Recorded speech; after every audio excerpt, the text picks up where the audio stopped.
Армысыздар, құрметті отандастар. Кеше 6 мамыр күні мен мына бейне жасадым, қазақша, орысша. Қазір көріп жатсыздар, Қазақстанда көшелерде, жұмыс орнынан, оқу орнынан жас балаларды, ұлдарды әскерге әкетіп жатыр, мәжбүрлетіп. Бұл жерде мен дабыл қақтым. Бұның артында мынау кім, Тоқаевтың құйыршығы, Путиннің құйыршығы Тоқаевтың құтырқы саясаты тұр. Путин, орыс әскерлері Украинды таяқ жеп жатыр. Жақында Украиндар шабуыл жасайды. Таза анау Вагнер деген мақтанған әскерлері қашты. Ашық айтты, біз 13 мамырға дейін кетеміз деді. Бұл жерде қазір мен айтып жатырмын, Путин сасқан үйрек құйрығымен сүңгиді, не істерін білмей жатыр. Кеше анау 3 мамыр күні арандату жасатып, Кремльге шабуыл жасады деп арнайы операция жасады. Соны пайдаланып атом қаруын қолданамыз деді. Бірақ жаңағы айтқандай былықтар ашылып қалды. Мынау төбедегі ФСОшниктер мінекей көрдіңіздер ғой. Мінекей 3 мамыр түнгі 3-те екі Кремльдің өзінің қызметкерлері ФСО-ны мінекей сол былықтарын ашып берді да, бұлардың жоспары өтпей қалды. Ал енді қазір бұнда басқа амал қалмайды. Лукашенко мен Тоқаевты екеуі де бұған тәуелді толық, екеуі де бұның құйыршықтары сөйтіп мәжбүрлетіп қазір Беларусь пен Қазақты тығады деп. Енді осы тақырыпты біз Амантай Қайболдиновпен қазір талқылаймыз. Абеке, ассалаумағалейкум. Ассалаумағалейкум. Естіп тұрса, жақсы болып тұрса. Міне, Абеке, мен бұлай сұрақты қоямын. Мінекей, қазір біреулер маған күмәнданып жатыр, Ержан, сен жұртты бүрліктірме, бұл негізінде әскерге шақыру ешқандай қатысы жоқ дейді. Мен бұл жерде айтып жатырмын, мынау Тоқаев біз президент емес, ол мынау орыс оккупациялық жүйенің гауляйтері, Путиннің айтқанынан шықпайды. Ал енді бізге тарихқа сүйенсек, тарихқа, мынау орекендер бізді қазақтарды ғасырлар бойы пайдаланды өздерінің жаңағы соғыстарына. Сол осыны қазір біз шеріп өтсек, анау француздардан бастап, сосын екінші дүниежүзілік соғыс. Мінекей бертінде қазір Ресейде қазір 1 миллион қазақтар тұрады. Олардың қайсысын көбісін орыс қылып жазып қойған. Қазір көріп жатырмыз, қазір сол Астрахан, Орынбор, Волгоградтың қазақтары барып соғысып жатыр Украинамен. Астраханда қазақтар не бәрі сонда 2,5% дей ма, бірақ 75% қазақтар Астраханнан келгендерін. Орыстар жібермейді, қазақтар жібереді да, қырылып жатыр кәдімгідей. Герой болып, жаңағы не қойып, памятниктер беріп, кезінде сияқты. Ал сөздің кезеңі сізге берейін. Әбеке, өзіңіз не білесіз бұл жөнінде халыққа жеткізейік? Мынау, жаңағы бастасам, кіріспесін айтар едім, міне. Тыңдап алсын жақсылап. Орыстың бір не бар, мақалдары бар ол. Міне, сол мен бастаса да болады бұны. Сол тақырыптың басына қойса да болады осына. Эпилог қып. Пролог деп айтсан да, не десін ақылғы несі болса, нүктесі десен де, бірінші нүктесі десен де болады. Міне, эпилогы мен прологын екеуіне де қойса болады. Анау айтады ғой мақалда. Или грудь крестах или голова в кустах дейді орыста, білесіз ғой ана. Ондай сөз бар. Мақалға дәл келіп отырғаны бұлай. Қазақтың басы, мынау басқа орыс емес ұлттың бастары кустақ жатыр қазір, осы орыстың соғысына барып. Басқа мынау орыстардың қарасаңыз, мынау кемделерінің бәрі, награданың бәрі орыс алады, пайдасын орыс көреді. Ал қазақтың басы қалқиып жаңағы жатады жаңағы. 800 жылы французды қуып бергеннен басталған. Одан бұрынғы істегені бар. Сол уақытта орыстар көріп отыр бұны, қызығын. Шызығын қазақ көреді, бастықтар көреді, қызығын орыс көреді міне. Ана баяғыда орыстар француздан қашқанда онда бір жеңіс тауып берген. Онда да осылай болды. Бәлен қазақ барып, сол уақытта мынау француздармен одақтасып кетсе, сонда құлдық қамыттан құтылуға да болушы. Татарына, башқұрына, бәріне де. Жоқ, орысшын болып, жампидағы соғысып, жаңағындай істеген. Ол батырлық алып өзін санау ленталарын алған болған. Мұнан даже Омск жағынан бір несі, сол қағаздарда бар бұл документтерде. 6 баласымен барған. Сол соғысқа барып, 6 баласымен қайтып келді деп мақтанып айтқан оны бір. Естіген оны бір документацияда оқыған мен оны. 6 баласымен соғысқа қатысқан әйел бір. 6 баласымен елге оралды дейді. Қол аяғы балғадай болып дейді. Жаңағы міне. Ол енді болып жатқан нәрсе қарап отырсаңыз міне қазір де сол. Мынау енді қазір көшеден ұстап отыр, анау өзіне айтып отыр ғой біреулер. Ой, ол бос әңгіме деп қояды, анау жазып жатқандар. Ол бос әңгіме емес. Кеше январда келді. Бұларда мойындарында не бар? Мынандай арқандары бар Тоқаевтың. Ертең Ресейге көмек беруге біз барамыз дегендей. Қырғызстаным болсын, Тәжікстаным болсын, міне, Белоруссияның болсын, міне. Обязательство бар ғой, сөз бар. Баруға тиіс. Сондықтан бұл сенім жоқ бұған, мынау билікке. Құйыршық билікке мынау. Біздің президентінде емес, сені басқарушында емес. Бұлардың бәрі мынау Ресей империясын қойған ставлениктер деп айтсандар болады. Міне. Сол әскерге жинап жатыр. Ол әскерді жинап Ресейге жібермесе де өзінің мынау труанын ұстап қалу керек болып отыр бұған. Міне. Сол үшін жинап жатыр міне. Бірақ анау қандай уақытта болса бар сеніп керек жоқ бұларға. Тығып желеді аппаратта болды. Мына енді болса сол уақыттан бастап болып жатыр ғой, соғысқа қатыстырып жатыр. Енді сол атам қазақ енді бәлен жыл болды, енді айтып жатыр. Анау 18-ші жылы, мынау 41-45-те қатысты, міне. Енді мынау даже бертінде айтсақ, мынау 20-ші жылдардағы 100 жыл бұрынғы, сол уақытта осындай болған. Қазақтың өзі 2-3-ке бөлінген, бір топ оқыған саналы азаматтары орысқа әскерге бармаймыз, бермейміз деген 16-шы жылы міне басталған. Сол уақытта біздің өзіміздің орысша оқып, орыс әлемінің көзін ашқан оқығандары, Әлихан Бөкейхановтар бастаған басқалар барамыз, біз орыс несінен, мемлекетінің азаматымыз деп әскерге барған, өздері барған. Ол болған нәрсе.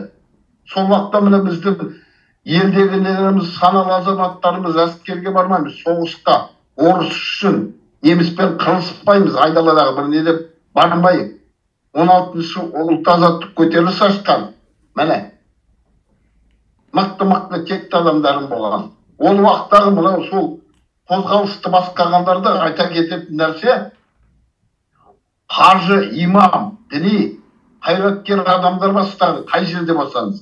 Мына Жетісуда болған Бекболат Ашекеев, мына Торғай даласында Әбдіғапар хан, ол да жаңағындай адам болған. Мынау айтып жүретінім Әлсен Қажы болған өзімізде Қарағандыда облысында, мына қазір айтсаңыз, Жезқазған өзінде, Жанарқа жақта жігіт жинаған, сол қарсы шығып бармаймыз деп, өлсек елді өлеміз деп, міне болған нәрсе олар тарихта. Міне сондай болған. Енді алсаңыз қарасаңыз 41-45-те осылай болған. Орыс үшін жан пида қылды, міне не керегі бар еді сол. Қарап отырсаң жап-жас өзіміздің қос шынары деп айтсаңдар да шығыстың әлемі мәншүктер неге үшін кетті? Орыс әлемі үшін кетті міне. Осы мынау жерді қорғап, ханын, жанын, тәлім беріп, жан пида болған жоқ. Еліміз үшін мынау, азаттық үшін, ұлтын үшін емес. Қайдағы біреудің несі үшін. Міне, қазір де болып жатыр, сондай жалғасы болып жатыр. Енді бірақ қаласақ, былай, ол уақыттағы мына діни адамдарымен қазір, қажы, имам де, не де, қалай деп атасаңдар, ишан деп атасаңдар, олардың орны бөлектің. Қазіргі діни адамдармен екеуі жер мен көктей. Жер мен көктей. Анау Чеченнің басшысы айтты ғой, бұлардың бәрін, мынау революциядан кейін бәрі өздері тағайындайды. Үкіметтің саясатына кіргізіп, балықтырған, мынау мұрнына дейін, тұмсығына дейін, басына дейін белшесінен батырған бұларды. Саясатқа кіргізген. Керек болса мынау, қазіргі діни неде болғандардың бәрінен несі бар? Мына званиялары бар адамдар ғой, шын айтқан, өтірік емес сол. Внутренне политикамен согласование жасайды. Міне, ол шындық қазір. Внутренне политиканың саясаттың, ішкі саясаттың бұларды шақырады. Мына имамдарды, медреселерде жүргендер, олар өздерінің бір нелері болады әлде. Семинар десеңіз де, не десеңіз де болып тұрады. Айына 1-2 рет болып тұрады. Келіссөз жүргізеді. Үкіметтің осындай болып жатқан шаруаларын айтады, осылай істеу керек, осылай істеу керек дейді. Міне, болып жатқан нәрсе. қай жағынан болса былықты ғой бұл. Ал енді әскерге дейді, балаларды шақыру керек дейді. Қайдағы әскер жоқ бізде. Орыс әлемін қорғаған әскер ме бұл? Ол өзімізді қорғап отырған жоқ.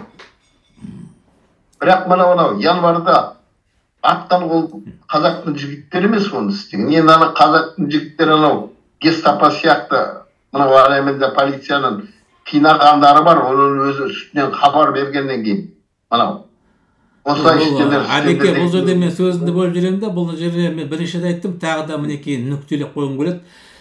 Мынау қорлағандарын, мінекей азаптаған 5 қаңтар күні бұл бар дайындалған. Жаңағы Тоқаев президент қой, жалған болса да айтты ғой, 2 полицейлердің басын кесті деп, мінекей өлтіріп жатыр деп, сөйтіп жалған ақпарат таратып, әдейі полицияларға таратты. Өшін алынған деп, сөйтіп мынау полициялар 10 күн қатарынан сосын бәрін жаңағы білген істеді, тырнақтың астына не тығып өчекпен. Себебі Тоқаев мынау ФСБ, мынау оңбағандар, жаңағы менің жиі көрсетіп тұратын мыналар солай әдейі жасады, арандату, провокация. Мынау провокация сияқты кеше мана көрсеттім ғой, мінекей пожар жасатқан сияқты болып. Бұлар қазақты ешқашан адам деп санаған емес. Міне сөйтіп Тоқаев осында жалған ақпарат таратқаннан кейін полициялар алданды да, халықты сол енді қатардағы менің әріптесім басын кесті дегеннен кейін бұлар жаланды да сөйтіп өшін алды қазақтан. Көрдіңдер ғой, сонда мынау сұмырайлар қазақтың қолымен қазақты қырды, мінекей білген істеді.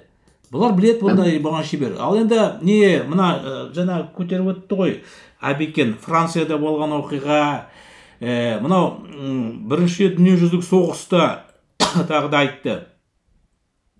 Атам қазақ кезінде жай айтқан жоқ қой, досының орыс болса қойнында айбалта болсын деп, ол сондай кәдімгі бәріне тапсырды аманат деп, осындай ұстанымды. Ал мынау 16 жылы мен Торғайдан өстім ғой, енді Торғайда Кейкі Батыр деген бар. Міне нақты Кейкі Батырдың ұстанымы нақты да дұрыс. Сары орыстың бар орыс деп қызылында ағында қатып өлтірген құртқан кезінде. Кейкі Батыр, Амангелді, Абдығапар жаңа. Міне, құрметті отандастар, енді бертінде не керек соғыс дейік, 41-45-те. Оның алдында мынау 20-30 жылдары мыналар халықтың жартысын қырды, аштық жасатып, сосын қазақтың балаларын детдомға беріп зомби қылып өсірді. Мысалы, енді бір үшін қазір мынау менің сөзім бұл қатты болып естілетін шығар, құлағын кесіп. Әлия Молдагулова, Маншек Маметова да басқа да бірнеше мың қазақтың балаларын, қыздарын детдомға барып, зомби қылып, мынау орыс әлемнің қолшоқпары қылып соғысқа пайдаланды. Қараңыздар. Біз қазір Украинада көріп жатырмыз. Украин балаларын ұрлап, детдомға алып барып, сонда жаңағы анау кім бар ғой, жаңағы детский омбудсмен, атын ұмытып қалдым фамилиясын. Бірінші лагерге келгенде дейді, олар Путинді, орысты жаман деп жатыр дейді.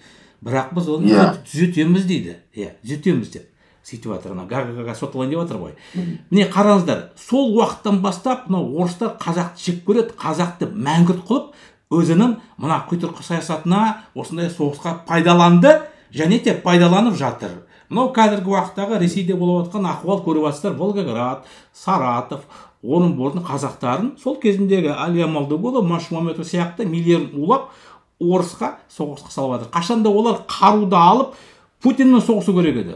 Мінекей жаңағы 2-3 дүниежүзілік соғыста қазақ қаруды алып Гитлермен қолдап орыстармен соғысу керек еді. Ал мінекей бүгінгі бөлек, мінекей бізде қазір халық ынжық, үнін шығармайды. Ал егер қазір әскерге алып ана жаққа тықса, Ресейге барады да соғысады. Мынау көршілес Орынбор, Сараттың қазағы сияқты. Мен оны көріп тұрмын. Себебі аталарымызды ешкім сұраған жоқ. Мынау 41-45-те соғысқа барасыңдар ма деп. Желкесінен алды да лақтырды вагонға, болды. Сосын келді тірі қалса, герой дейді. Жаңағы Әбекен айтпақшы, орыстарда грудь в крестах, жаңағы кім анау Рейхстагты алған кім орысты? Қашқарбай ешкім білмейді. Матросов дейді, жаңағы орыс емес, ұлтығын матростың, негілі ақтырды зотқа өлет, басқа ұлт орыс емес. Ал орыстар кәдімгі кеудесіне жаңағы ордендерін тағып алады да, мына қазақ, ұйғыр болсын, қалмақ, бурят, өзбек соларды пайдаланады да, алдап солап осылай пайдаланып жатыр. Міне мәселе неде жатыр, достар. Міне. Анау енді тағы да қоса кететін жаңағы 18-ші жыл, 20-ші жылдары мынау Алаш қозғалысын көп неге қолдап кетпегенде сол. 16-ші жылы Алаш қозғалысының басшылары енді патша үшін соғысамыз деді ғой. Көрдіңіз бе? Міне қателігі. Сол уақытта олардың. Ондай мынау саяси өзі сияқты жүрген адамдар кім болсын, Әблязов болсын, Серікжан Біләзов болсын, қайсысы болсын, бұндай жерде жай адамдай емес. Шатасуға ешқандай хақы жоқ саяси біздің бастап жүрген адамдарымызда. 7 рет емес, 10 рет өлшеп пішіп алу керек. Әрбір сөзін дұрыс па? Айтқанда міне. Сол уақытта 20-ші жылдары мынау Мұстафа Шоқай мынау орыс әлемінен бөлек болу керек деген Әлихандармен келісе алмаған. Сол уақытта енді Сәкендер, Тоқтарлар мынау Тұрарлар қызыл боламыз, енді қол астында боламыз, ешқандай не болмайды, бірге болады деді ғой дүниесінің. Біреулер қызылды қолдаймыз деді, біреулер ақты қолдаймыз деді. Дұрыс ұстанымды тұрды кейкі батыр. Сар орыстың бәрі орыс деп бәрін құртты. Міне. Сол уақытта мына Мұстафа Шоқайдың жобасы дұрыс болған.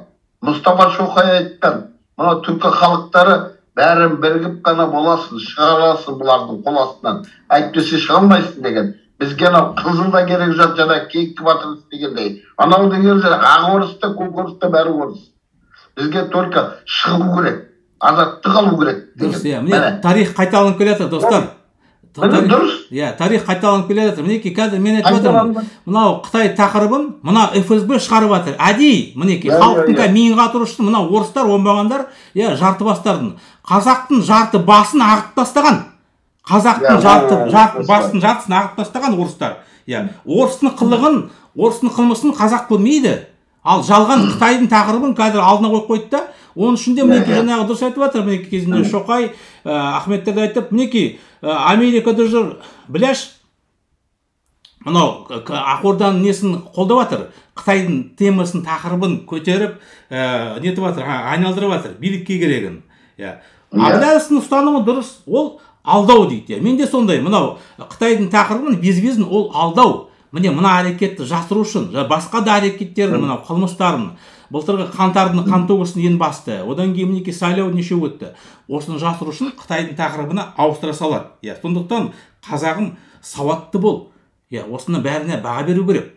Түсіну керек осыны бәрін. Алданбаңдар.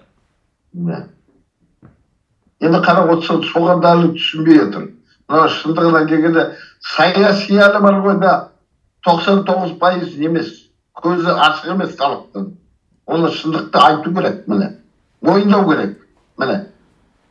Оны кейбіреулер жасырып, ойбай олай емес, олай екен деп жаңағы. Тоқаев пен Назарбаев кінәланымына дейді. Тоқаев пен Назарбаев деген кім ол? Ол қарғы баулайды. Анау Чечняда отырғанда сондай қарғы баулайды. Мына қарасаңыз, әрбір республикада отырған бәрі қарғы баулайды, міне. Ресейден әлі үзілмеген. Бұлар қарсы айтпайды ғой. Жаңағы өзін айтқандай бір теманы тауып алады тақырыпты. Ойбай Қытай келеді, Қыран анау келеді. Мына жақта қарама орыс таза болып шығады сонда, көрдіңіз бе? Міне. Тоқаев, Назарбаев ешқандай саясат жүргізіп жатқан жоқ. Не ішкі, не сыртқы. Бүкіл саясатымызды мынау қожайындарымыз, мінекей, біздің қожайын бүгін осы. Мен айтып жатқаным, халқым ұлттық азаттық күреске шығу керек. Мінекей, ұлттық азаттық күреске шығып, біз азаттыққа ие болуымыз керек. Мінекей, тәуелсіздікке. Бізде ешқандай азаттық жоқ. Міне мәселені жатыр. Сондықтан жаңағы мен сөзімді шындыққа алыңдар. Мынау балаларды әскерге бермеңдер, балаларды әскерге жібермеуге екі себеп бар дедім. Бірінші, жаңағы мен бірнеше жеті бұрын айттым ба, 2-3 бұрын ба, балаларды әскерде орыс әлемінің тәртібін орнатқан, бандиттерін зорлайды, видеоға түсіреді, соны зорлағанын, сосын соның жаңағы шантаж жасатып, мынаны жариялаймыз, ақша бермесен деп. Сөйтіп, былтыр биыл қанша бірнеше ондық балалар асылды, өз-өздеріне қол жұмсады. Ал қанша балаларыңыз, ұлдарыңыз психикасы сынып кетті. Себебі оларды зорлап тастады. Мен бейне қойдым ғой, мына Владимир Осечкин, Ресейдің мынау ФСИН деген бар, Федеральная служба исполнения наказания, сотталғандардың жаңағы саласында ол ең басты құқық қорғаушы. Ол айтты, 2%-ға дейін Ресейде сотталынған және СИЗО отырғандарын мына ФСБ зорлады, камераға түсіріп, сөйтіп оны Москваға алып барып, біз шығардық дейді, жаңағы Гулагунет 2 терабайт, бірнеше мың бейне, ал қаншасы шығарылған жоқ. Сөйтіп сол 2% адамдардың психикасын сындырып, адамдарды зорлап бейнеге түсірген. Міне бізде сондай жағдай. Сол себептен бізде қазір жастар асылып жатыр, өз-өзін қол жұмсап өліп жатыр. Міне, ал енді басты қазір мынау тағы да айталайын, мынау қойдым ғой, мынау сұмырайларда мінекей, анау Пригожин, шыңғырған, естідіңдер ғой, кетемін деп мінекей. Пригожин неден кетіп жатыр қазір, анау 10 мамырда кетеді. Сөйтіп аскерді толтыру керек, аскерді Путинге бәрі қайдан толтырса, немен толтырса, ол бункерде отыр, ол үйге қойрық. Сондықтан балаларыңды сақтап қалыңдар, аскерге жібермеңдер, аскерге әкеткен болса, аскерге барып, частан суырып алыңдар. Мейлің сотталып кетсе, не істесең де, мен осыған шақырамын мінекей. Мақұл, жақсы, Әбеке, осы тақырыпты мінекей талқылап жеткізген сияқтымыз ойымызды. Қорытынды шығарыңдар, достарым. Үнсіз отыруға болмайды. Мінекей өз мүдделері үшін күресіңдер. Ал енді балаларынан артық не бар? Қазір мінекей балаларында ан-жақта не бар? Зорлап тастайды, не өтіріп тастайды. Сіздерге бұл керек па? Керісінше мынау халық таңдау партияның қатарына кіргізіңдер. Халық жәнеқта мынау сұмырайлардың қызметін доғартайық. Мінекей мынау Путиннің құйыршықтарын, бізде ешқандай билігі жоқ. Не парламент, не үкімет, не президент әкімшілігі, бәрі де орыс оккупациялық жүйенің коллаборанттары, мінекей солардың құйыршықтары. Осы айтарымыз. Жақсы, қош сау болыңыздар.